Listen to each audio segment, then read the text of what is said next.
Nearly 3,000 plus people were dying in Mumbai every year. Systematic study of human behavior and trying to understand and, in a way, trying to predict how people will react to stimuli. This Okay. is the very first problem which most of us face at workplace. There's lots of why, but people are not told what do you need to do. So what Wipro did, and that's the funny part. So the problem that we are trying to solve, somebody actually solved it 20 years ago. Tell me what behaviors do you want to build in your company? You have these so many options.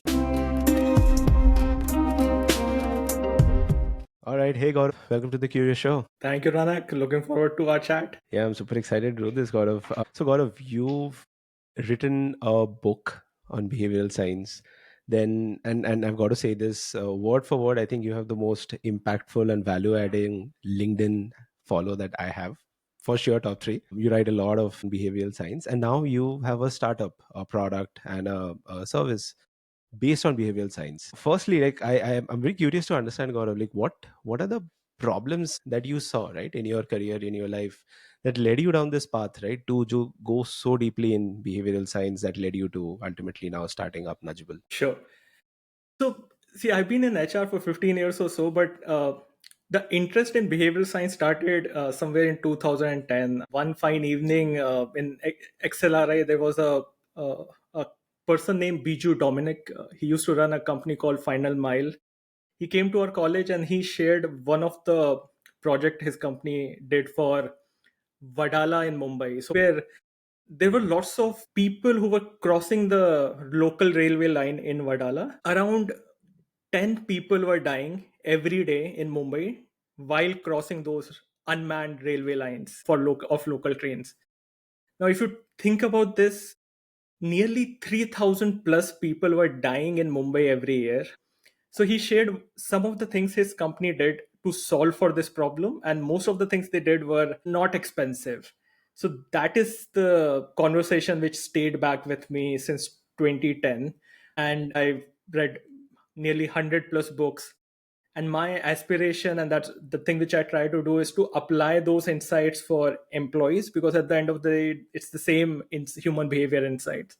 Mhm. So I felt there's so much science that can be applied to workplace, and that's what motivated me to capture everything I have read or known or practiced in last 15 years and put it in the form of a book. Well, let's talk about what behavioral science actually is, right? What exactly is behavioral science and behavioral science in the workplace, especially? Essentially, it's a systematic study of human behavior and trying to understand and, in a way, trying to predict how people will react to certain stimuli. So, can you give some examples or rather application of it Yeah, in our people world, yeah, yeah, our HR world? yeah. So one of the very popular example is using defaults. Like, for example, let's say in HR, you want people to contribute to, let's say, their pension. Hmm. Now, if when they are joining, if you ask them, do you want to put aside a certain percentage of your salary for future payment? And it's a human nature that we think short term. A problem for Gaurav's problem is somebody else's problem. All I can think of is what I get today or tomorrow. So this short term thinking is a common human behavior. But if you just change the default in the onboarding form of your employee, saying, if you don't tick something, we will deduct 5% of your own salary for your own pension, because what we are doing is beneficial for you. Gaurav, so in your work, in your experience, any so can you give some more tactical Yeah, examples yeah, of? Let me put it this way, right? My listeners, people, folks listening in, is broadly from the people function, right? What and their broadly ranges 24-35 ish. They're working, right? They want to take something away, right, yeah, and put it to work, yeah. right? They understand, how do you use nudges and how to use behavioral science at the workplace. Can you just define a Sure. little on which Yeah, areas they can just actually pick up and go and do this at work? absolutely. So see, these are human behavioral insights and they can be used wherever you want people to take any specific action. Let me give you an example, like a concrete example. Let's say if you want to increase voluntary participation in training programs, which is a common challenge at workplace. A lot Hmm. of time people don't just feel like going for these day long trainings. So one of the things which is a very simple insight on social proof is, let's say you have a social intranet, like any company intranet.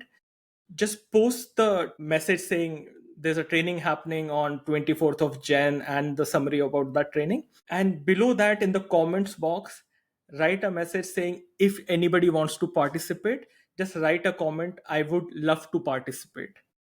And even if one or two people start typing, you'll see the power of social proof, that a lot of people will see, okay, Ranak has is going to participate in this training. Maybe it must be something cool. Let me also participate. I'll tell you my thought process. When I Yeah, thought of behavioral science, I thought, oh, it's behavior. Behavior is linked to culture. This must be, very meta linked to culture. Is that true? Like, but can you broadly define or get into it, like how one can use those learnings from behavioral sciences at the workplace to, let's say, build and shape culture? sure. I think the very first starting point is agreeing on the definition of culture. A lot of time people will have their own definition in their head. So the definition which I personally like, and it's not from me but from somebody else, is your culture is basically the actions which you reward, the actions which you punish, and more importantly, the actions which you tolerate. And the reason why I like this definition is because it talks about actions. Because in absence of something which is concrete, like an action, it can become a very generic gyan. There is a framework in behavior science called COMB, which is simply, do I have the capability to take the actions that the organization wants from me? Do I have the time to take the actions that the management wants? And do I feel motivated enough to take those actions? So in case you have defined these actions, you have redefined the HR processes, even after that, if people are not taking those specific actions, behavior science can help in understanding the root cause or the barriers. And then you can use multiple insights in behavior science to fix the problem. Understood. So, now this framework is great. What will help is, maybe can we just take one example, right? Sure. Yeah. Any function, any Yeah. process, whatever you are comfortable with, and Yeah. just walk us through that. That'll help us Yeah. Yeah. codify this thought. Yeah, absolutely. Let's take psychological safety, which is a very common behavior that most of the organizations wants to build in their company. Sure. Let's start with the first point of defining psychological safety. Hmm. Maybe for you, psychological safety may mean actions one, two, three, four. For a company like Reliance, it may mean something else.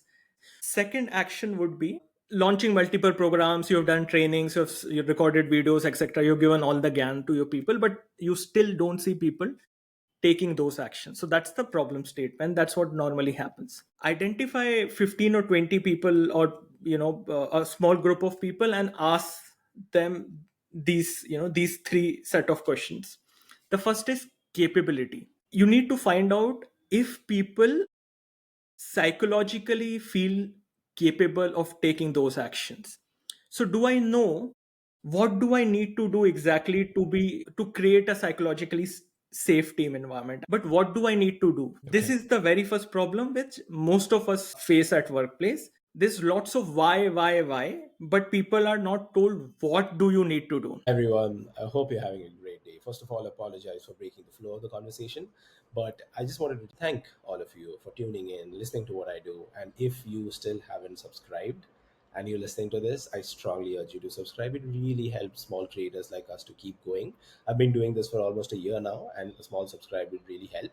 But the reason why I wanted to take this pause is because I have an announcement. If you guys even remotely enjoy the stuff that I do, all these conversations with guests that I have, whatever I write on LinkedIn, my thoughts, you're really going to enjoy this monthly newsletter that I've started. This is something that I've very recently started, where I share whatever I've learned over the course of the past 1 month. Everyone I've spoken to, all the articles I've read, and whatever I find interesting, I share it on the newsletter. It's a if you go and check it out.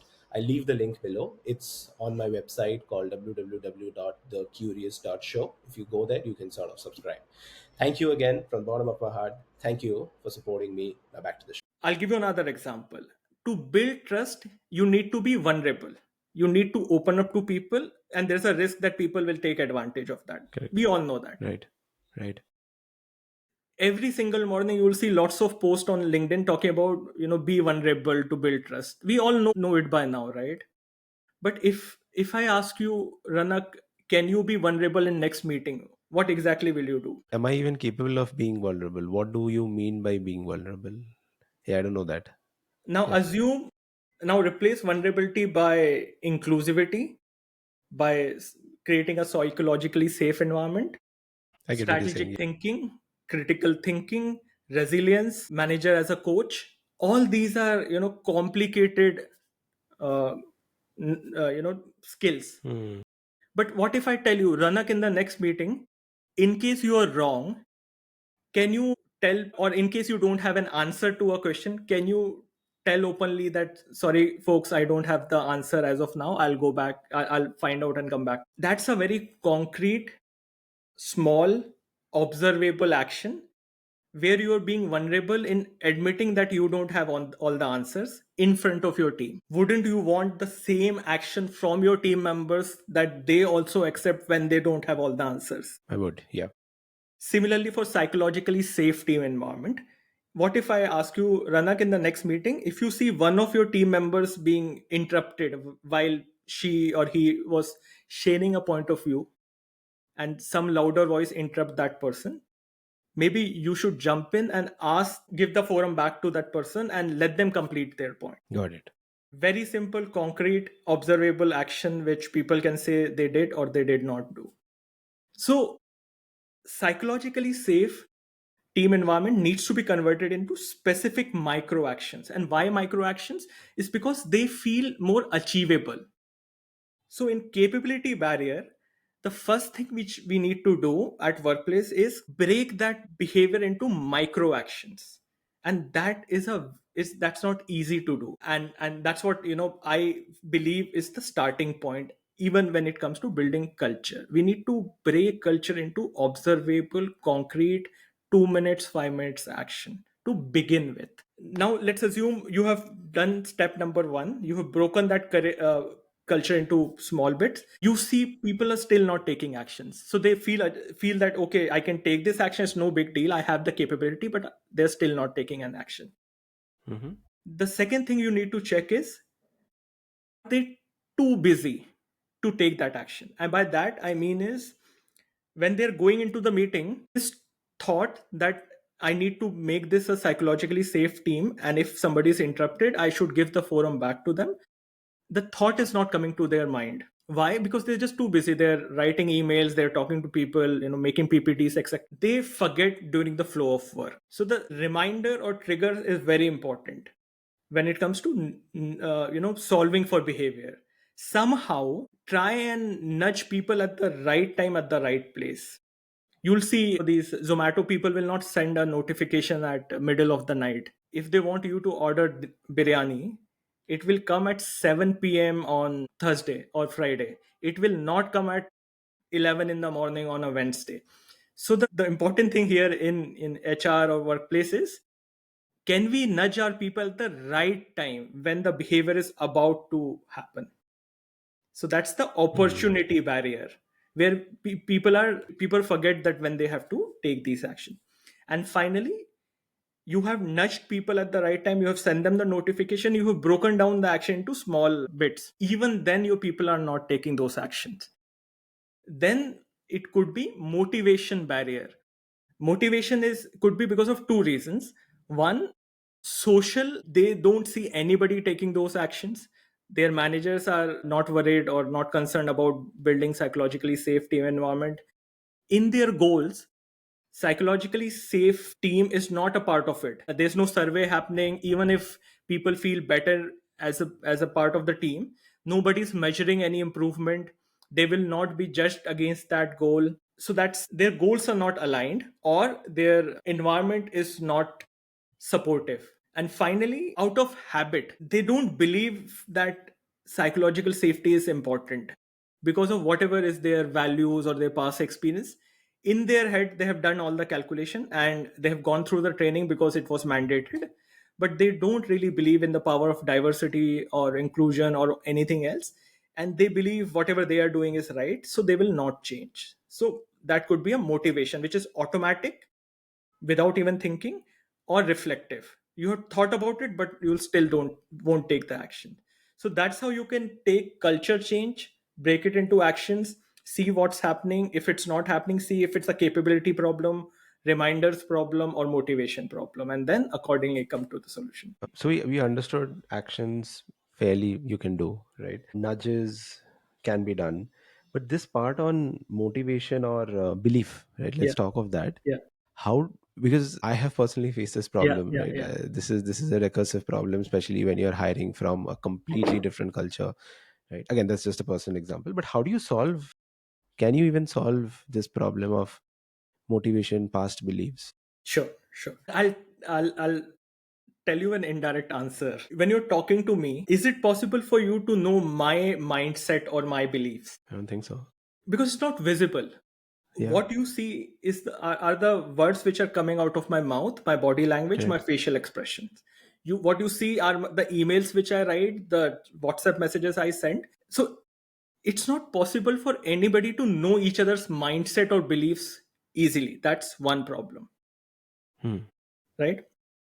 Second, mindset and beliefs are formed fairly early in our life or through some traumatic events.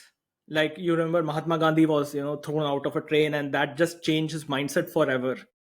Hmm. So it takes like a life altering event for your mindset to change. And Correct. most of it happens during our early part of our life, like when we are 10 years, 15 years, usually our beliefs and mindset are set by then. So, and the third thing is, because those things happen so early in our life or needs a life altering event, you can't really change them through trainings. Okay. So mindsets are invisible, they are formed early in our life, and even if you want to change them, you can't change them quickly. Okay. So as a practitioner, I don't really go for mindset shifts because that's for me Okay. is a non winnable battle. However, what I personally believe is you can't see my mindset, but you can see the text messages which we exchange or the conversations which we have, right? Mm-hmm. So what I can control are the actions. I cannot control for somebody's mindset. Mm-hmm. So I focus on actions rather than on mindset, rather than the mindset building. And how do I focus on actions is through these behavioral science interventions. For example, if I tell you, Ranak, 79% of HR heads have taken this training, there is a high likelihood that you would at least try and see what is that Yeah. training. Yeah. So I use behavioral insights to influence people to take actions. I'm not a big fan of, drilling them or pushing them too hard for mindset shift. Primarily because if you ask every single employee in your company, do you have the right mindset to work in this organization? 99% people will say yes. I have the right mindset. It's my manager who doesn't have the right mindset. It's my peer who doesn't have the right mindset. So how can you Mm-hmm. change mindset when there's no acceptance that they might be wrong? So instead of fighting a futile battle, I focus on actions. And is there any sort of science to say that if you do these actions, it eventually leads to a mindset shift? Yeah, yeah. I'll give you a relatable example. We know apple is it's good for our health, right? An apple a day keeps the doctor. It's the popular saying, right? It may not be correct, but apple is pretty good for our health. Now, if I let's assume this is an apple. Keep an if you want to encourage actions where you eat more fruits, Mm-hmm. one idea is to put the apple on your table where you have this laptop. So that's one idea. Don't keep that apple in your fridge, keep it at your desk. The second idea here is, if you assume this is an apple, now eating a complete apple sometimes feels difficult because you will have to finish the complete apple and you may not be that hungry. But imagine a situation where I slice the apple into six small slices, cut the right, and then put it on a plate on your desk. what are the chances that before the end of the day you'll have at least one slice Yeah, of apple, very high. right? Now assume, I'll oversimplify here, assume apple is equal to psychologically safe behavior, and assume a slice of apple is in the next team meeting. If somebody gets interrupted, give the forum back to that person. So what I do is I cut the apple into small Sure. slices and put it on the desk of the people. By desk I mean their email, their the platform that I have designed. And then I tell people that 70% of your friends have already eaten this apple, Mhm. or it will take you 2 minutes to eat this apple, or you promised before the journey that you will spend 5 minutes every week in eating apple. So I Hmm. use these ideas to increase the voluntary uptake of apple eating. By the way, is this very similar? I read in this one, Atomic Habits. It is. So tiny habits, power of habits, atomic habits, if you Tiny. see, they're all talking about the same thing. I used to do this. I read it there that so I used to, sadly I've left running, but I used to run for good 5 years of my life. Every day I ran, and again I didn't have the habit. So they said when you wake up, put your running gear just near your foot, right on the same bed. So you wake up and you put that on, and it Exactly. was crazy. Like when I woke up, the first thing I did, I changed and I wore that. Moment I wore it, I was like, "Chalo, now to I have to run." Like I've already worn my gear, right? Which is very similar to this, right? You put an apple in front of my desk. If I see the apple all day, fairly sure I'm going to eat it, right? Let alone cutting it. That didn't strike me. Cool, Gaurav. I think this is a great segue into talking of Nudgeable, right? Yeah. The product Yeah. that you've launched, and congratulations on that, by the way. So, do you want to walk us through what the product is and how it works? Absolutely. So in Nudgeable, what we do is we customize these apple slices for you, and we let you design a plate of apple for yourself through technology. I'll show you how it works, because every plate is different. The second thing that we do is we let you send these apple slices to your people at the frequency you want to choose, and then you can see through data how many of your people have accepted to have seen the plate of apple, how many of them have accepted to eat a slice of apple, how many of have confirmed that they have eaten a slice of apple, and finally how many of them have made it a habit to eat a slice of apple every week. So that's what we do in Nudgeable. Let me try and now let me share my screen. I'll just Sure. see how it works. One second. I'll first show you the admin side of the platform, because that's where you are in a way designing your plate of apple slices. That plate could be for psychological safety, it could be for inclusion, it could be for strategic thinking, any behavior that you want to build. Sure. So you'll receive a login and a password for your Nudgeable admin dashboard. Let me show you, after you log in, how it will look like. Hmm. You can see my screen, right? Yeah. Yeah. Yeah. So this is your control panel as the in the admin dashboard. Let me show you how do you design a plate of apple. This I have preloaded a package, actions package, just to give you an idea. But let's try and design a package and see how it goes. So let's say Okay. you you want to start a new package for a few people in your company, whatever name you want to give. Let's say agile ways of working or something. You Hmm. want to run this program for, let's say, 4 weeks, and you have few offices in different locations. You can select these offices where your teams are based. These Hmm. filters are used to get meaningful insights later, like how many team leads have taken these actions, how many people in middle management have taken these actions, all customizable for your company. And I'm assuming backend may all of this data, the employee data, is uploaded, right? Yeah, so we'll upload the receivers, which whatever through Excel. So whatever data, Understood. whatever list of people Understood. you want to upload, you'll Got it. do this at the end. So let's try this. So tell me, what behaviors do you want to build in your company? You have these so many options, like you want to drive accountability, allyship, analytical skills, belonging, coaching, empathy, growth mindset, again a buzzword, purpose, positive thinking. What do you want to drive? So is this for agility or this can be anything? So let's say if you want to drive, let me take, let's say you're making a package for agility. Now Agility, got it. agility, what would be the main components of agility for a moment? So we can, Um, let's try saying accountability. So yeah. accountability has so many actions. These are those slices of apple. Every slice of apple will have how do you do this and what's in it for you. So you write Mm-hmm. the nudges in a certain format, and then you can add these actions to your package. So let's add a few. I'll go down and I'll add few package. Let's say I'll add accountability, Mm-hmm. belonging, adaptability. Let me start with three drivers.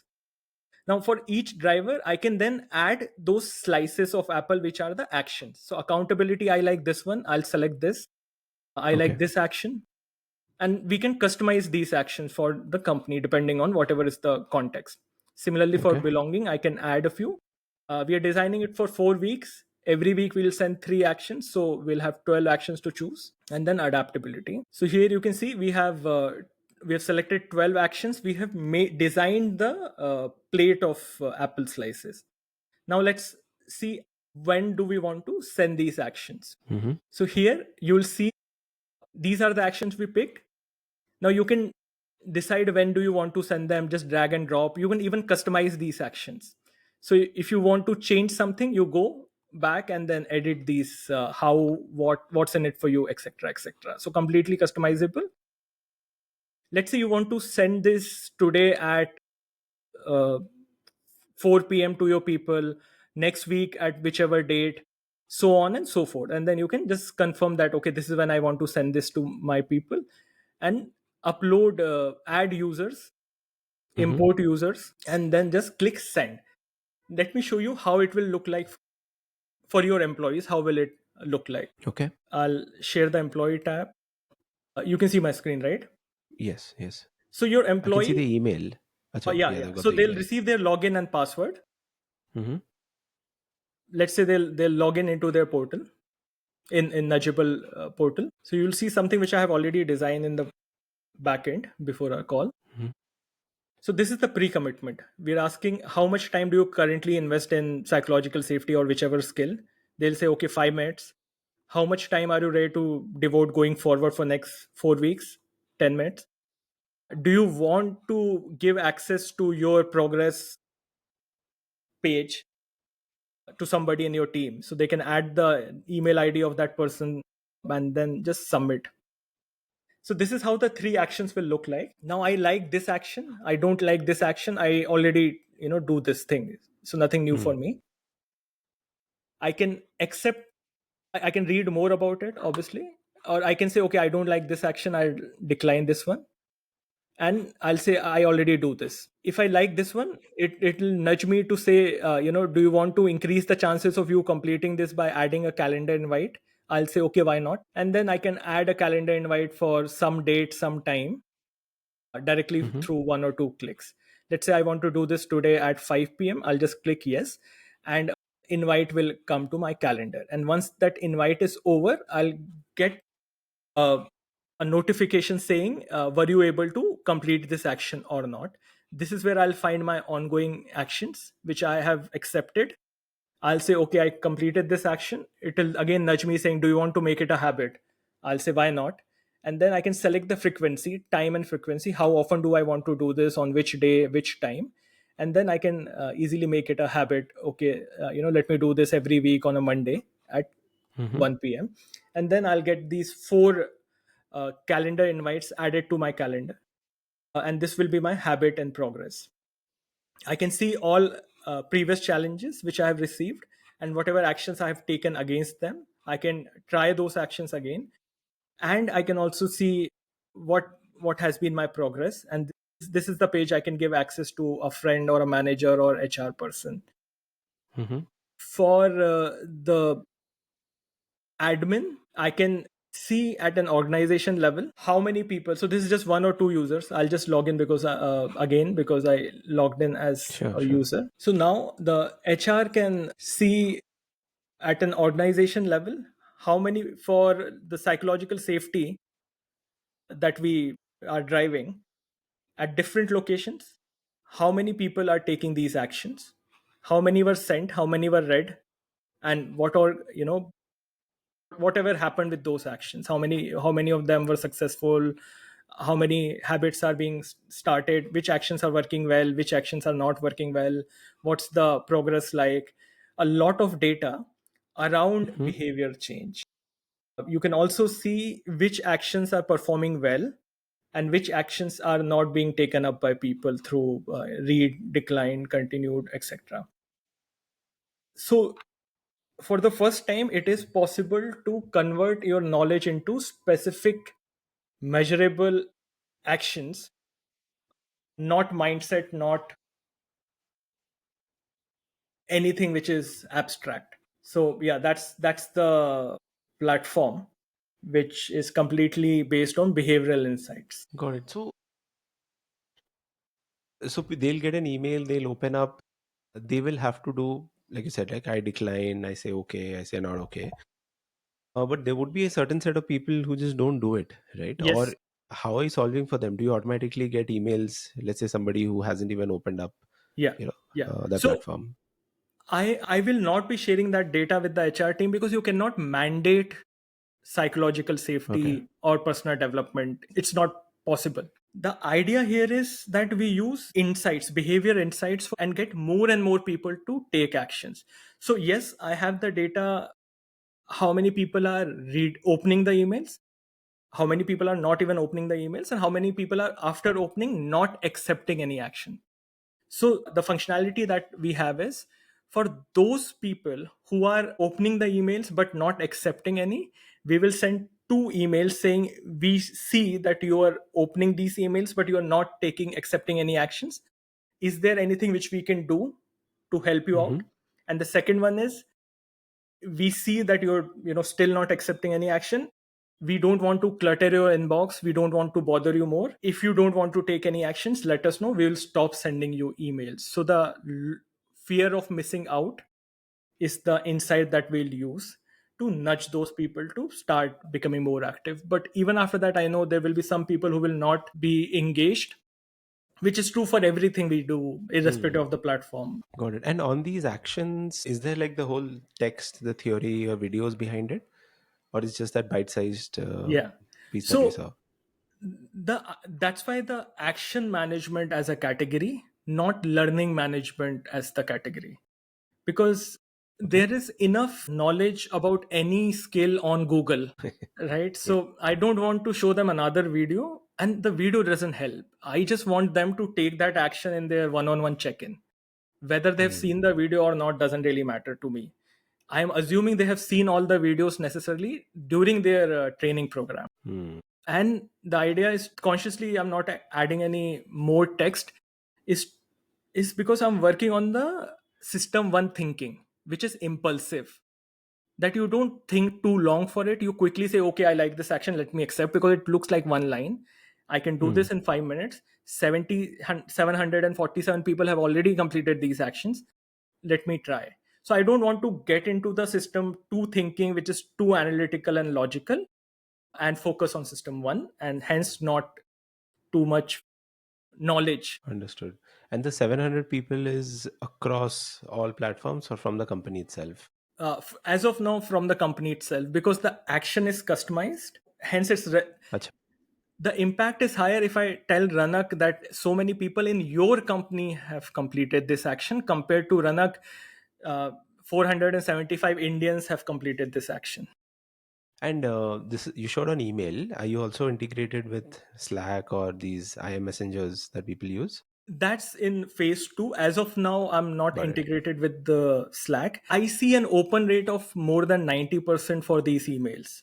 So the open rate is directly proportionate to how much value people are getting out of these actions. If there's no value, they will not open. So it doesn't matter whether I send it on Slack or over email, as long as my open rate is fairly decent. What I'm focusing more on is how do I get more than 90% open rate to get converted into more than 60-70% acceptance rate, and that more than more and more people saying completed it successfully. So that will be phase 2, because the phase opening rate is pretty high because the actions are Hmm. very well written. Understood. I'll go back to something that we parked in the beginning, Yeah, which is the traditional way of L&D, right? Has yeah, a very low retention rate yeah. and not the optimal use of bandwidth, money, so on. Can you elaborate a little more on like what's not working? See, in my mind, one of the things that people, at least in HR, should do is to become curious. And that's the name of your podcast also. Become curious Yeah, about human beings.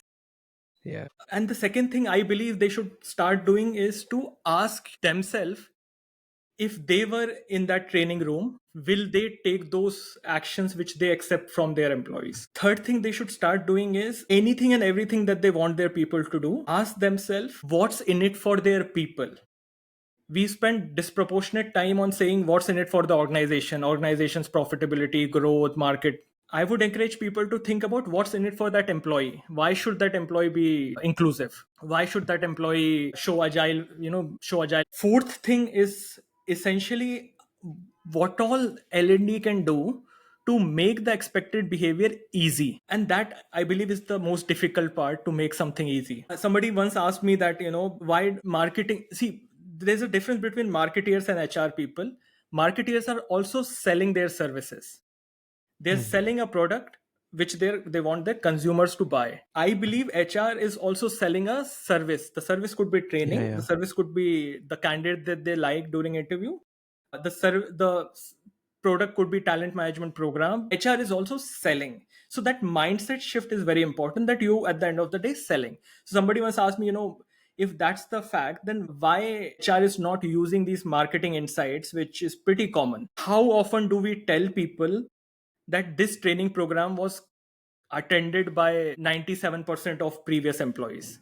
But every single time we go and buy any product on Amazon or book a hotel room, we see how many people have already bought this product. hmm, In my mind, one of the problem that we have, which we should try and solve, is we have this magic wand which is called escalation, which marketeers don't have. If you're a marketing person, if somebody is not coming to your restaurant, you cannot escalate against that customer. yeah, But whenever our product is not being bought, we often go to the manager of that client or yeah. that customer and ask, push. Now, there are reasons. So, I'm not saying we should only use behavior science. Fear is a very big motivator, but it's a short term motivator. But there is a place for fear and punishment and every kind of human behavior insights. What would give me happiness is if we start seeing ourselves as somebody who's selling a service or a product, and our employees as our customers, and minimize the Hmm, use of escalation or pressure for our clients when it comes to buying our services and products. hmm. Some very important points. Like in one of the podcasts, one of my guests was saying like HR professionals are very multidisciplinary, right? And we tend to forget that, right? We think, oh, we are only HR, but not true, right? We are number one. I think is marketing. Number one, you have to, if what we are doing, if nobody is using that, what's the point of doing what we are doing, right? And on L&D, I think what you said, like fear doesn't solve for intent, right? You can, but they will just. I've also done it, right? I've just watched skip, skip, skip, skip, skip, skip, skip, skip, and the test is All so of us easy, I'll pass it. That doesn't solve for intent, but yeah, I mean, if like nudges doing it the right way will probably solve for intent, right? For sure, like if I see 1,000 people have taken this course, I'm definitely going to be at least 1% curious, and then if the course is useless, then I'll switch off. But then at least I'll at least have the intent of trying to understand.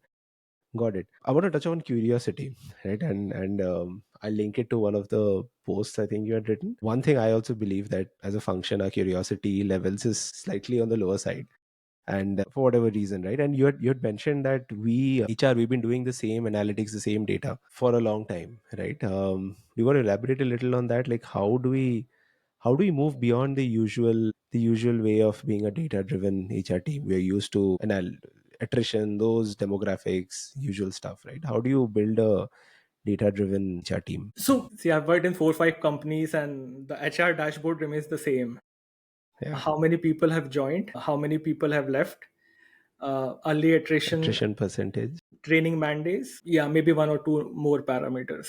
All of them are demographics, gender. lag indicators, hardly any lead indicators. I remember 14 years back, one of the HR had asked me, "Can you come up with some ideas on how can we measure or how can we predict attrition? Like, can you come up with some formula or something?"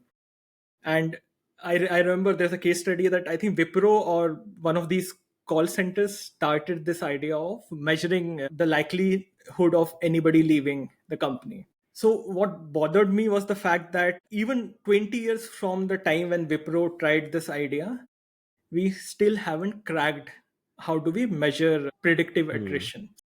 Now, I do have empathy because I'm in the same domain, right? So I know why it's so difficult.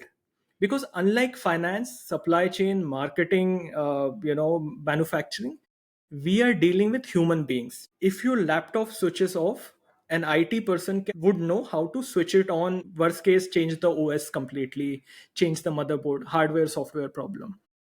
So they're dealing with things which are not unpredictable. We are dealing with a segment which is human beings, which are unpredictable nearly every single second, and not just unpredictable for us. I am unpredictable for myself. Even I don't know how will I react, so how will an HR know how employees will react? So acknowledge that we are in a very, very, very complex segment, but it also gives us this amazing opportunity to do something about it, because it's not okay to use the same graphs for 20 years in every single company you join. I believe there's so much we can do in terms of data usage. The starting point will be start capturing data. Hmm. And I'm sure with generative AI, it will be much easier for people to come up with those insights, that whatever, we want to build a data driven HR team.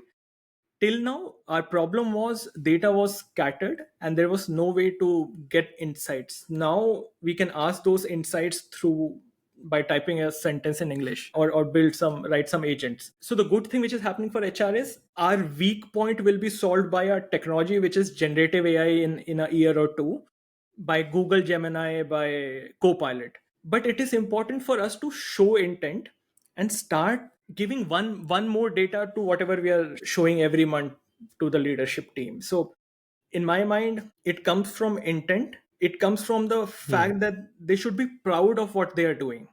I'm really tired of people making fun of HR and these memes about HR. That used to bother me significantly. So that is a motivator for me, that if I can contribute 0.1% to this field and make it more quantifiable, more outcome oriented, more science based, I'll be happy. I hope more and more HR people see this as a challenge which not too many people have solved so far.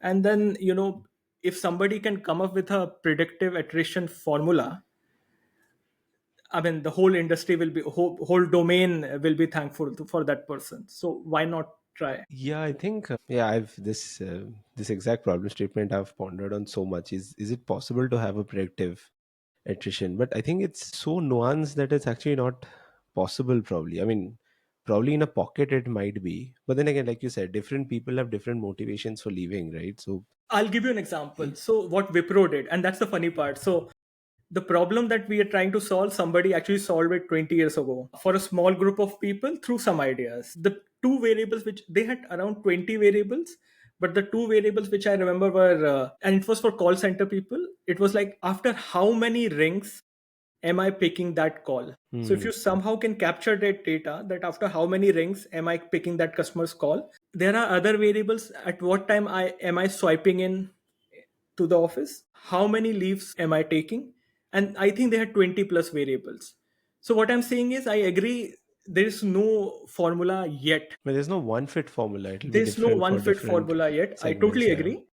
What I'm proposing here is, there's no harm in trying to come Hmm. up with a formula for the company you're working in, Yeah, for the segment also. Like, in for the fact, right segment now, also. And right? what's the worst case? Yeah, People will be wrong. I mean, that's the worst case yeah. scenario, right?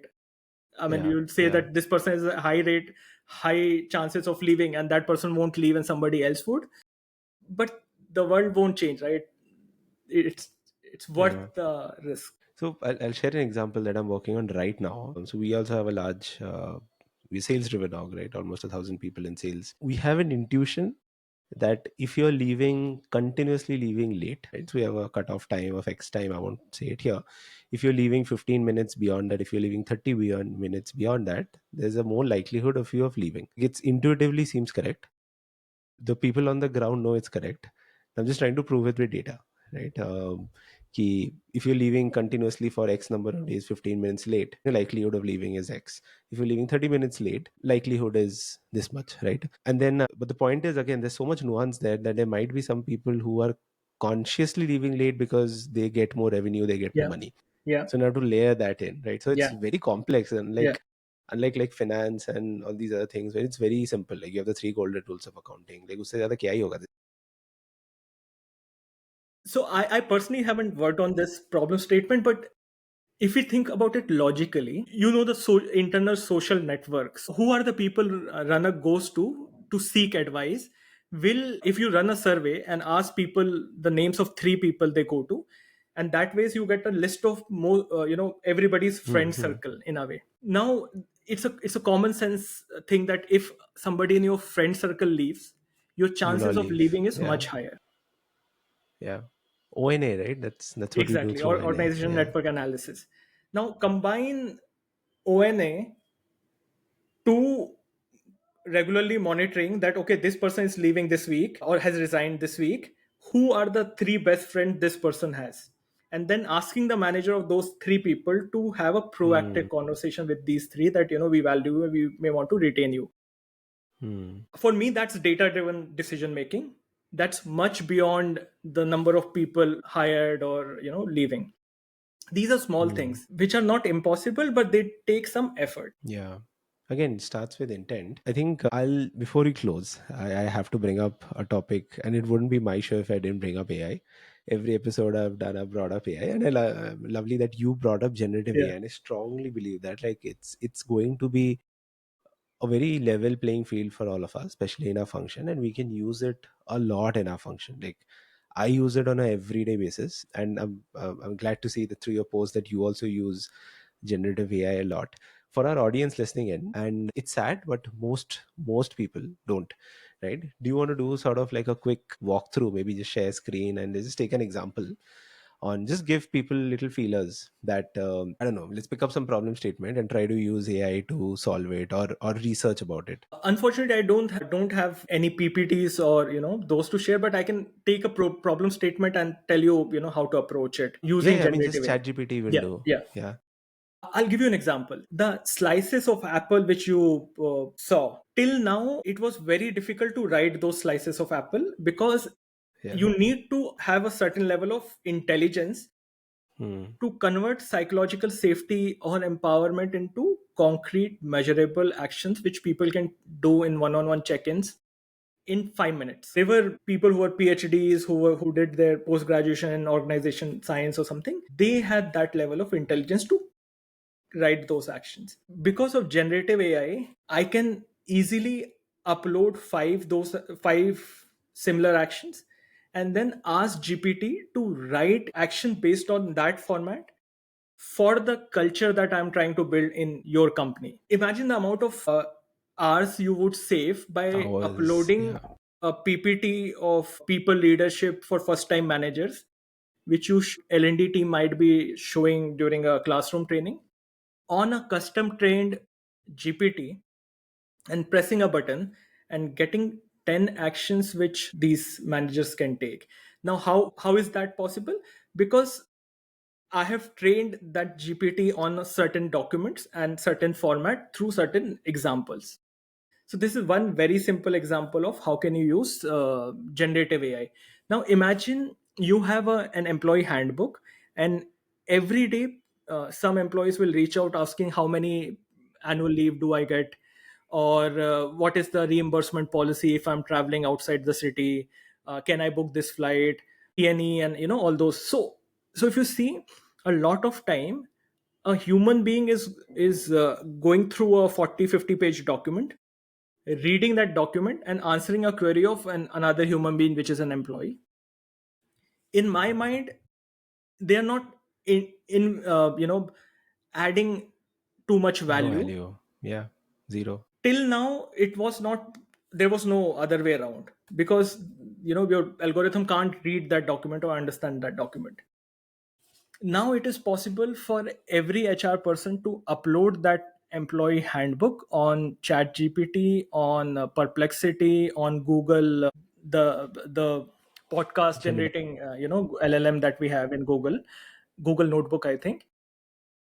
Imagine all of us can now build our own chatbots. We can upload that document, tell the bot to respond in a certain way, and mention that if you don't have the answer in this pdf, don't hallucinate, don't just tell the Hmm. employee, reach out to me as a human being. Imagine how much time will we save in answering operational queries of employees. This is, in a way, that's the second thing that we can do in terms of saving time. Third thing which I regularly use is, uh, a lot of time HR spend is on coaching people. Let's say an employee is not getting along with their manager has a certain point of side of the story, employee has another side of the story. So there are two sides of story, and then HR will try and counsel, come up with some actionable, some ideas, mediate. In a way, we are putting too much pressure on one brain of the HR representative to come up with some solution to this problem where two people are not getting along. If the whole context is uploaded on generative AI, and I have Hmm. tried this, that 90R statement by the L&T, and how Yeah. the how it became viral, and the whole world was against him, saying, how can you say something like that? I asked GPT, here's the context, why do you think he said that? And GPT was able to tell me 6+ reasons why. And in my brain, I could not come up with more than 3 reasons why he would say something like that. So imagine now how HR can improve their own level of Thought thinking process. by just adding the story that they know in the most intelligent system out there and asking the system, what do you think? And nowadays I ask system a lot, what do you think? And then take the final. Do you want to sort of give an example of a prompt? You don't have to type it. Maybe Yeah, let's yeah. just call it out here. People can just use it. I'll so because I take these workshops, frankly, I believe prompts are overrated. I'll tell you very simple reason why. There was a time like 6 months ago where AI would understand what I want from it. Now what is happening is, because I'm interacting with it on a daily basis, it and it's saving all my question in its memory, things which even I don't recollect asking AI. It knows me better than any other Hmm. system. So very soon, the more people interact with any particular AI, be it ChatGPT or Gemini or Perplexity, that system will start understanding you so well that you won't even have to write a complete paragraph in the form of a prompt. Hmm. There are, very easily you can find, prompt format like, persona, context, tone of Hmm. voice, etc., etc. But the AI, because you're asking it, something for last 1 year, it knows what you want because it's been saving that information. So even if you write a simple line saying, I have a change management project to undertake, can you tell me two best options uh, on a change management framework which I can use to approach this project? Or can you break this problem? I have so many people to hire or let go. This is the timeline. These are the variables. Can you design a 30-day milestone program for me in Excel? So the Hmm. prompts are becoming very short, and the AI is understanding what you want because of your past interaction. So I would encourage people to use it as much as they can, because that is what will provide value in the future. Yeah, but if you're using it for the first time, let's Okay. say somebody now suddenly they've opened it up. Uh, I'll tell you how I go about it. Yeah. Just like you said, I think you mentioned that it's context, persona, tone, right? So So the I most go. important thing would be task. Tell what do you want the AI to do. Like, you're talking to a human being. That's the most important thing. Second, persona. So if you're asking AI to be a marketeer, or are you asking Hmm. AI to be a doctor or a gym trainer, or who do you want the AI to be? That's Hmm. the persona. Hmm. Third, tell the context, like whatever, I want you to write an email for a senior leadership team, etc. But here's the Hmm. context. I presented last time, they didn't agree to the budget. I want to try again. So give the background story, or the more content to the story in the form of context. So we have task, Hmm. persona, context. Then you can add tone, like you want it to be informal, formal, friendly, etc., etc. And format, you want it to be in the form of an email, or a chat message, or a WhatsApp message, or a LinkedIn post for that matter. And finally, if you have a previous email exchange or a PPT or something, which you can copy and tell the AI, here is the example in which I want you to generate the new output. So you have task, persona, context, example, tone. These are the common components of a prompt. And for folks listening in, I'll just give a couple more examples that you can use, which I Yeah, use a yeah. lot, like this, especially from ENPS surveys. ENPS Mhm. surveys, where there's a lot of verbatims that people write. Right, I used to get like somewhere around 4,000 odd lines of statements. Right, there's no way like we could read so much. Just upload the whole thing, give it the whole context. This is what it is. Blah blah blah. You just upload the whole Excel sheet and just give it what is the outcome you want. Hi Gaurav, can you hear me? Yes, I can hear you now. Yeah. Yeah, yeah. Sorry, I Yeah. lost power there. Yeah, Yes. like I was Yeah. saying, just upload the Excel sheet, give it some context that you're this. This is the NPA survey, and ask for themes. We used to trying to understand what is the broad themes, what are the talking points. It's amazing, right? We used to go through so much data. Now we just upload it and we get all of that. Another one, which one of my colleagues uses, is fascinated by it. What he has been doing for the past 6 months. So we have a half yearly performance appraisals. He has been uploading on one specific, like you have these various GPT threads, right? On one thread he's been uploading everything that he's been doing. He has a like a diary, a digital diary, just uploads it on GPT, that I did this is my task, this is done, this blah blah blah, like that. And at the end of the year, his entire performance review was he asked it, AI to GPT to summarize it. Oh my god, That's a the I brilliant mean, idea. first of all, I was, yeah, it's brilliant. Like, I mean, yes, the rigor of doing this every day for six Yeah. months, that's another level. But then when I saw his review, it was this big. So which is amazing. Takes away all your recency biases and everything, and to the point. Right? It was very amazing to see. And Yeah. No, I'm that pretty sure some OKR tools. what we don't want is the manager using AI to write the manager's feed. Oh yeah, yeah. That should not happen.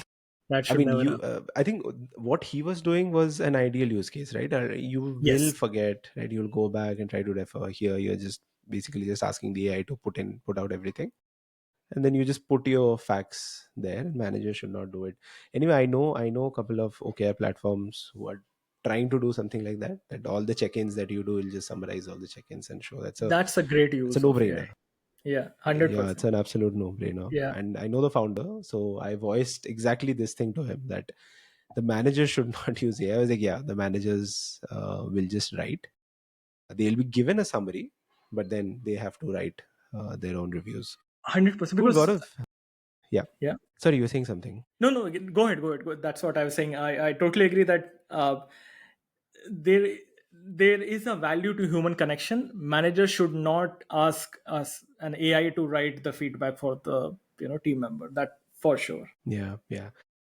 Cool, Gaurav. This was like a masterclass on a lot of actionable insights on behavioral science. I'm sure people listening in have got some value from it.